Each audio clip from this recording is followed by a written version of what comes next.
Relax, you made it. This is the last productivity video you will ever need. Take a deep breath.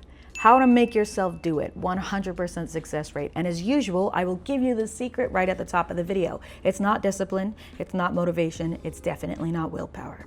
It is tricking yourself. Now, to be transparent, the rest of the video is structured like this. But if you're stubborn and smart like I am, then feel free to leave now, because this is the answer you're looking for right here. The whole answer. And once you have this answer, you can figure the rest out by yourself. I'm living proof. So please stop wasting your time and money on books and courses. Please stop looking for videos on how to stop procrastinating, because at the end of the day, all that you're doing is overcomplicating something that should be very simple, and you're giving yourself a complex to boot. And I'll prove it to you. Chapter 1, it's not your fault. I don't care how many times you've tried. I don't care how many times you've given up. It is not your fault that you quit. If you need to hear it again, replay it as many times as you have to. It's not your fault that you quit. The game is stacked against you. You see, almost all of us grew up in a society where discipline, motivation, and hard work are hailed as magic pills. They are all that you need. We are taught in this society that hard work fixes everything. And if hard work isn't fixing everything for you, then you must be doing something wrong, because it's working for everybody else. So you must just not be trying hard enough. Now, this type of thinking is dangerous because it leads people like me straight into burnout. You ignore your internal metrics. You count your need for rest as weakness. Nobody else around you seems to be resting, so you shouldn't either. If you want to win, you have to get ahead. So you wake up earlier, stay up later, skip lunch, work weekends, and sacrifice it all for your dream. And what comes of that, my friend? Injury, exhaustion, disconnection, breakdown. And many of you watching this video right now just curled up your nose because you don't see injury, exhaustion, disconnection, and breakdown as inevitable outcomes of a hyperproductive society. You see them as a personal failure. But you are an organic creature made of carbon, breathing air, and absorbing sunlight, are you not? Then last I checked, you are not a machine capable of constant production. You are nature. And from nature, we learned that nothing is meant to grow in all seasons. So when you eventually hit your upper limit too, then the same things that you feel towards injury, exhaustion, disconnection, and breakdown are the things that you will feel towards yourself. What complicates this matter even further is that discipline, motivation, and willpower, when perceived as character traits, are so highly prized in this hyperproductive society that they are often seen as the default state of a good person. A highly disciplined person is a valued member of society. A highly disciplined person is a leader and a role model. A highly disciplined person is an attractive and virtuous person who wakes up early, takes good care of himself, and has a very firm handshake. Nice to meet you, thank you very much. The conclusion that we draw from this collective social programming is, the harder you work, the better and more worthy you are. Now, maybe that doesn't sound crazy to you at all because you're used to hearing it by now. Maybe it even sounds true to you. And it's hard to let go of a statement like that, because if we believe that the harder we work, the better and more worthy that we are, then all we have to do to become better and more worthy is to work our very hardest. And that, we are told, is completely within our control. But the problem is that when we accept this statement, we also accept its converse. And the converse is, if you fail, it's because you are bad and unworthy. But failure is inevitable. Failure is a fact of life. And if we accept these statements, and if failure is inevitable, then it is inevitable that you will feel bad, unworthy. And in order for us to go from 1, it's not your fault, to 2, plan of attack, we have to break this loop wide open. Now, it's easier than you think, but if you want to go from here to here, then I need you to throw this statement away. So what if, just thought experiment, what if it wasn't the harder you work, the better and more worthy you are? What if your worth as a person had nothing to do with how hard you work at all? Does that feel better or worse? And once you've answered, no matter what you answered, here's the part where I get you from here to here. I told you it was easy, and that's because all it takes is one piece of information. That people who succeed are not relying on discipline, motivation, and willpower. They're relying on routines. Now, the thing that nobody else is ever gonna tell you is that these 3 things, discipline, motivation, and willpower, are not character traits. They are resources, and consumable ones at that. I like to think of mine as these little stars from the Mario games. Having a burst of motivation is like having a Mario star. It makes you invincible for a while. But motivation is a type of desire. And like any desire, it fizzles out. Now we'll come back to this idea again and again, but for now, understand this. I know that you want to be a highly disciplined, highly motivated person with plenty of willpower. And the good news is that with practice and dedication, you can increase your capacity for holding on to these resources, much like increasing your HP bar in a video game.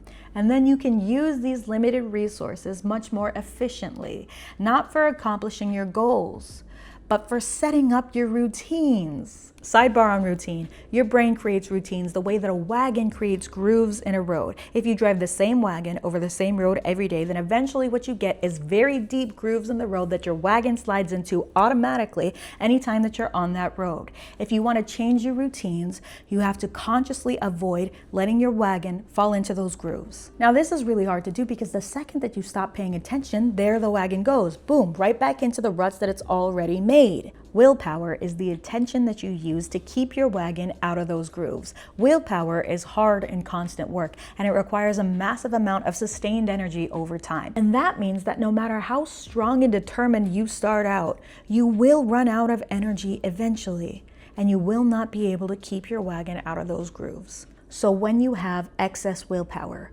extra energy, extra attention, on the days that you wake up and you feel especially disciplined and especially motivated, and I know you have those days because I have them too, then you do not waste your Mario star on keeping your wagon out of those grooves. You go out and dig new ones. Section 2, plan of attack. In order to ensure your success, you must set up a system that makes it impossible to fail. The first thing that you have to understand is that you are your own worst enemy and your own greatest ally. Listen to me closely when I tell you that the only person you're ever in competition with is yourself. And that is excellent news because you know all of your own strengths and all of your own weaknesses. You are the only person who is intimately familiar with your own habits, your own routines, and the wagon tracks that you regularly fall into. Now, you may be avoiding this knowledge. You may not want to look at it. Maybe it's been a really long time since you've taken a good, honest look at the things that you do and why. But it's time to take a look now. There is nothing to be embarrassed about. It's just wagon tracks. You can make new ones. And I promise you it's not even that hard. All you need is a notebook.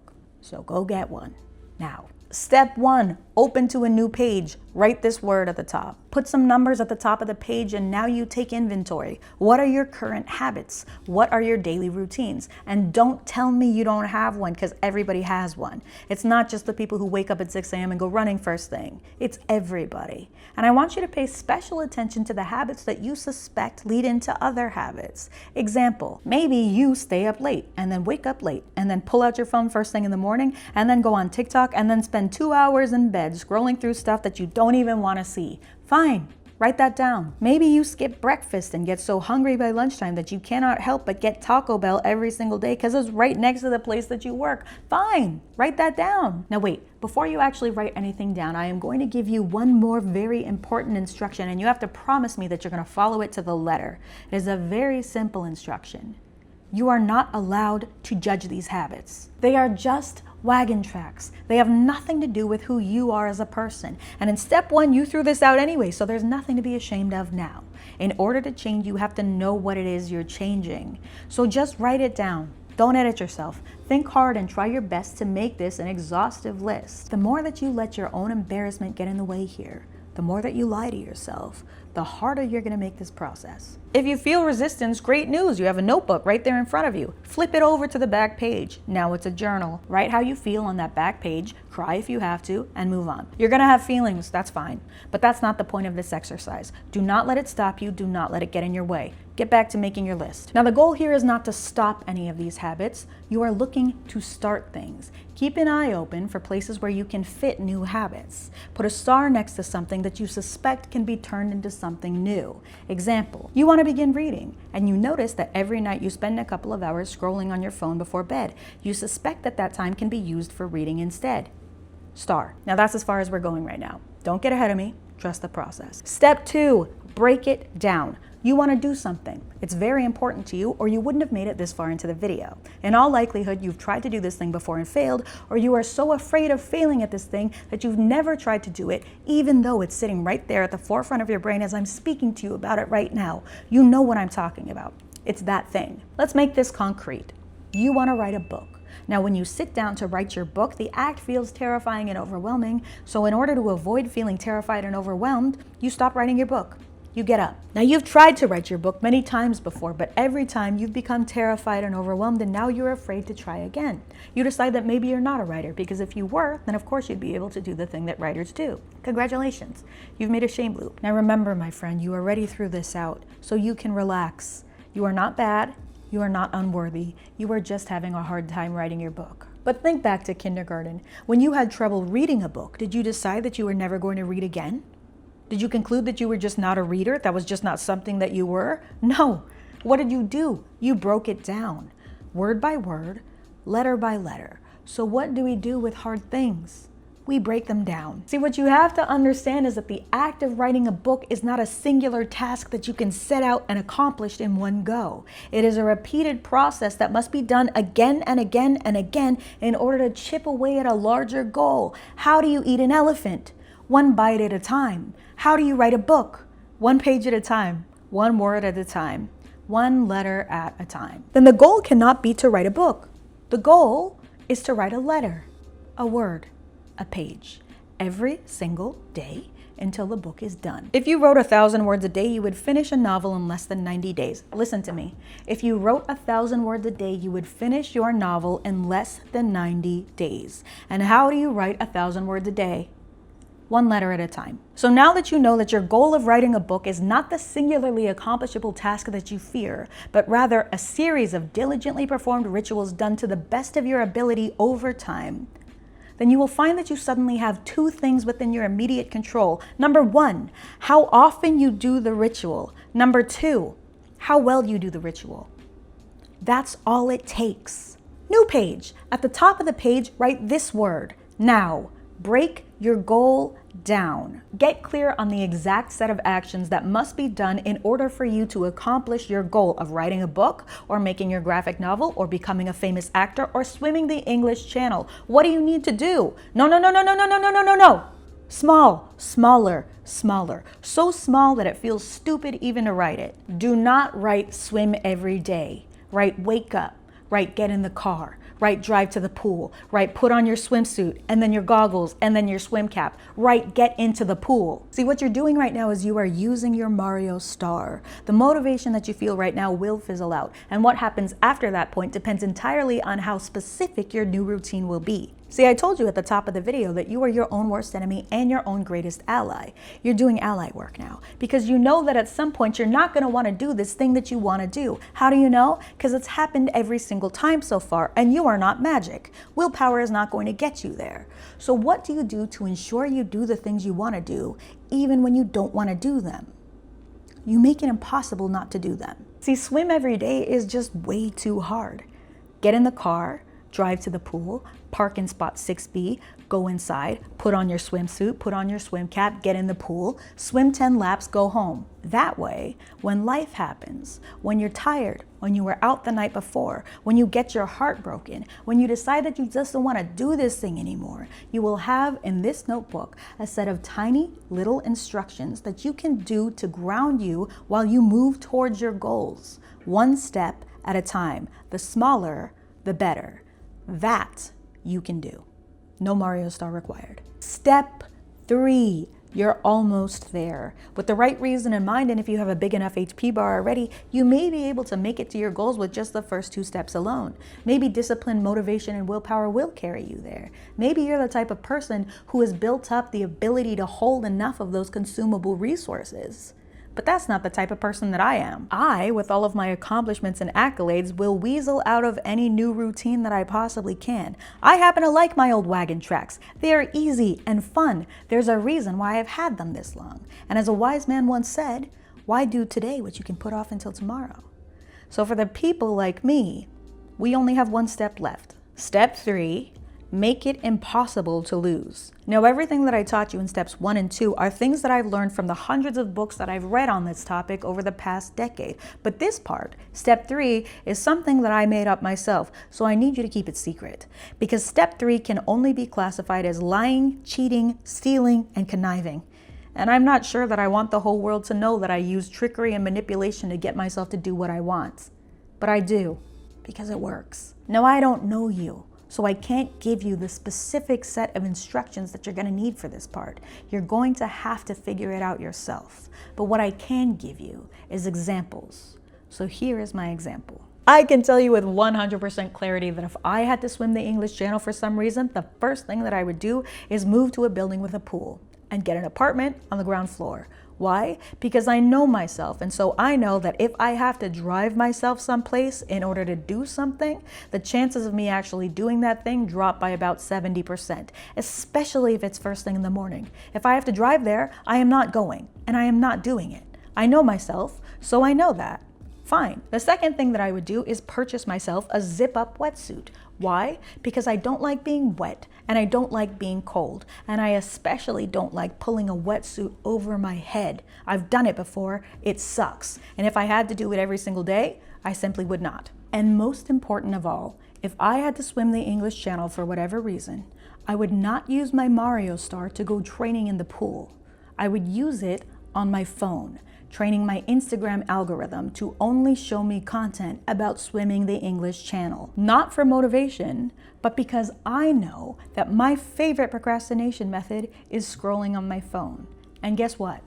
It's not a phone anymore. It's now a brick, because I don't like swimming content. It is very, very boring to me. I know myself like no one else does, and so I know that opening my phone to watch people swim would piss me off. But now suddenly I'm left with only two options: watch people swim or go swim. And if I decide to go swim, well, I'm already on the ground floor. I've got a wetsuit that's easy to put on, and the pool is only a couple of steps away. As your own worst enemy, the only person that you are ever in competition with is yourself. And that means that the only person that you ever have to outsmart is yourself. But you know you, so this should be easy work. And it should also be kind of fun. Part 4, your goal is to construct your day so that it feels like a water slide. When you open your eyes first thing in the morning, you are placing yourself at the top of the water slide, and all day you slide down and down and down and down and down until you splash into your bed to go to sleep. Now here's where I get personal. People tell me all the time that I am a highly disciplined person. They say that I'm an inspiration to them and that they admire my work ethic and my dedication to my craft. Now don't for a second get me wrong. I take full credit for the work that I do. It is very hard to stick to my routines, but it is also impossible not to, because I've constructed my life like a water slide. Exhibit A. Last month I decided on a whim to run for 30 days in a row, and then I did 36. I still run 4 days a week. I just ran 5 miles this morning.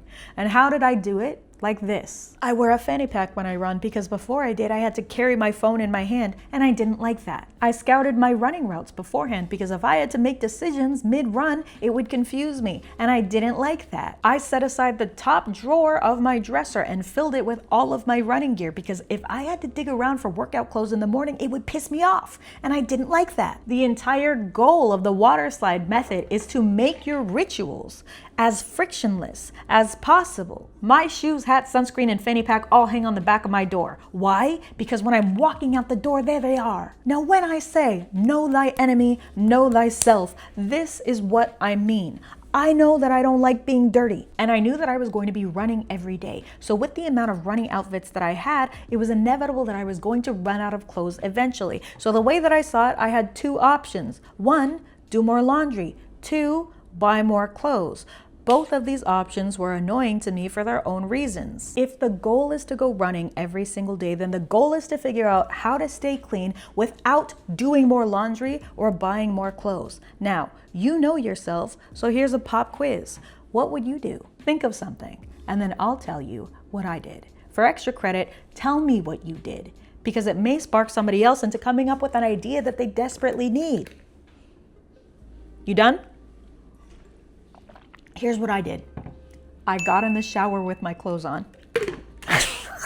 I washed the clothes right on my body, and then I took them off, washed my body, washed the clothes. And then I hung the clothes up on the towel rack to dry, and when they were dry, I put them right back in the top drawer with the rest of my running gear. I like being clean. I was gonna take a shower anyways. 0 time, 0 effort, 0 friction. What did I tell you my motto was? By any means necessary. So you can call me crazy, but I ran 36 days in a row. Now here's what I want you to do.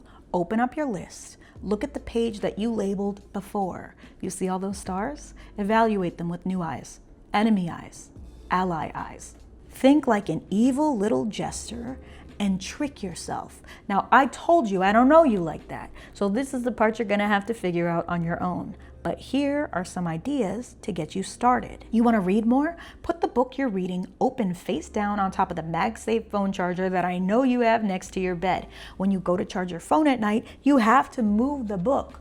The book is now in your hand. You wanna start flossing? Move your floss from the bathroom sink into the shower. Because if you're like me, then you wanna stay in the nice warm shower for as long as you possibly can. So what's one more task? 0 time, 0 effort, 0 friction. Now here's one that you're really gonna like. You wanna wake up earlier? Pillow spray in your favorite scent. Before you know it, you are lying face down in the pillow every single night, breathing deep. What does that lead to? Sleep. You're welcome. So you get the picture. My most unhinged water slide techniques are hand washing the items that need to be hand washed while I take a shower, hanging all of my clothes instead of folding because I don't like folding, racing myself against my visual timer, paying money for things that should be free, and hiding every single pair of shoes except for my running shoes. If you're wearing your running shoes, you might as well run. Once you finish this last step, you're done. And the secret last thing that I didn't even tell you I was gonna tell you is that accomplishing your goals builds confidence. And confidence builds momentum. And Newton's first law of motion states that an object at rest will stay at rest, and an object in motion will stay in motion. Congratulations, that's you now. The more goals you accomplish, the easier they become to accomplish. And that's how you build your HP bar. That's how you get more of these resources over time. Action creates agency. Agency creates confidence. Confidence builds momentum. Momentum crushes fear. My friend, I promise you, that's all it takes. And once you've tricked yourself for long enough, you will look down and see that you can barely see your old wagon tracks at all because you've made new ones. You have new habits now, ones that you specifically designed with love and with spite to make sure that you do exactly what it is that you need yourself to do. So all that's left to do now is to get after it. Go for your goals. Be creative, but be kind. Good luck. In the next video, I'll tell you what to do if none of this is working for you. But don't worry, that's easy too. Trust me.